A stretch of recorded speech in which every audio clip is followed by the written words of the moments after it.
যাই হোক, যেদিন আমাদের রাজ্যে জামাই ষষ্ঠী পালিত হয় ধুমধামভাবে, সেই দিন বিজেপির বড় নেতা অমিত শাহ আমাদের রাজ্যে এসেছিলেন। প্রত্যেকটা নেতা বঙ্গ বিজেপির প্রত্যেকটা নেতা নেত্রীকে আমন্ত্রণ করা হয়েছিল, শুভেন্দু অধিকারী থেকে শুরু করে প্রত্যেকে, প্রিয়াঙ্কা টিব্রেওয়াল যারা আছে, দেবশ্রী চৌধুরী যারা আছে, শঙ্কুদেব পান্ডা, প্রত্যেকটা নেতা নেত্রী এবং কর্মীরা, শুধুমাত্র কর্মী এবং নেতা নেত্রী নেতাজি ইন্দোর স্টেডিয়ামে উপস্থিত ছিলেন। একটা সাংগঠনিক সভা বা একটা আলোচনা ছিল, কিন্তু সেখানে ডাকা হয়নি দিলীপ ঘোষকে। আজকে রিঙ্কু মজুমদারকে যখন প্রশ্ন করা হয়, অর্থাৎ দিলীপ ঘোষের স্ত্রী রিঙ্কু মজুমদারকে প্রশ্ন করা হয় যে দিলীপ ঘোষ কি আমন্ত্রণ পেয়েছিলেন, রিঙ্কু মজুমদার প্রেস মিট করে জানিয়েছে যে না, তাকে ডাকাই হয়নি, অর্থাৎ আমন্ত্রণ করা হয়নি, আমন্ত্রিত হয়নি দিলীপ ঘোষ। বঙ্গ বিজেপির পক্ষ থেকে দিলীপ ঘোষকে ডাকাই হয়নি, বিজেপির কেন্দ্রীয় নেতৃত্বের পক্ষ থেকে ডাকাই হয়নি দিলীপ ঘোষকে। অর্থাৎ দিলীপ ঘোষকে একেবারে ছুঁড়ে ফেলে দিয়েছে, ঠেলে দিয়েছে নদীর ধারে, চলে যাও তুমি ভাসতে ভাসতে, কোথায় গিয়ে ঠেকবে জানি না, যাও তুমি দীঘাতে জগন্নাথ মন্দিরে, যাও তুমি কালীঘাটে মমতা ব্যানার্জির পায়ের কাছে বসে থাকো। যাই হোক, দিলীপ ঘোষকে ডাকাই হয়নি, বিস্ফোরক মন্তব্য। কেন ডাকা হয়নি তার প্রত্যুত্তরে জবাব শুনুন রিঙ্কু মজুমদারের। রিঙ্কু মজুমদার বলছে যে সেখানে শুধুমাত্র কর্মীদের ডাকা হয়েছিল, নেতা নেত্রীদের ডাকা হয়নি।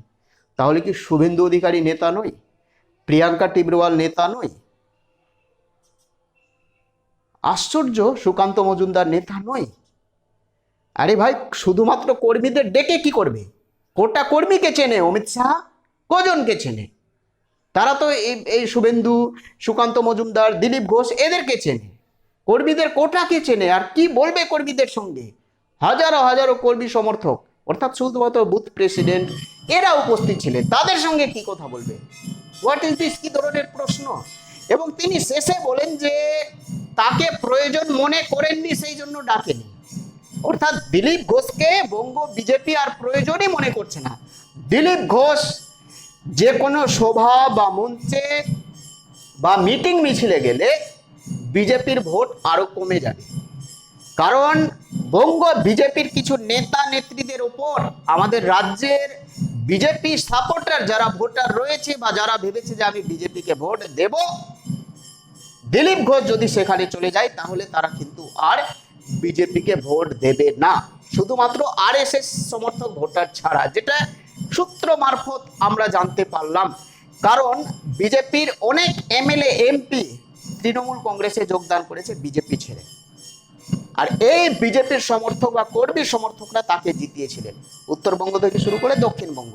তো যাই হোক, দিলীপ ঘোষের ওপর একেবারে আস্থা হারিয়েছে সাধারণ ভোটার এবং কর্মীরা, নেতা নেত্রী বাদ দিন। এই নিয়ে বঙ্গ বিজেপির যারা কমিটির মধ্যে রয়েছে, শুভেন্দু অধিকারী থেকে শুরু করে, তারা একেবারে সিদ্ধান্ত নিয়েছে যে দিলীপ ঘোষকে আর কোনো মতেই দলে ফেরানো যাবে না। এই মুহূর্তে যেটা আমরা জানতে পারলাম। প্রত্যেকে ভালো থাকবেন, সুস্থ থাকবেন। নতুন হয়ে থাকলে চ্যানেলটিকে সাবস্ক্রাইব করে দেবেন।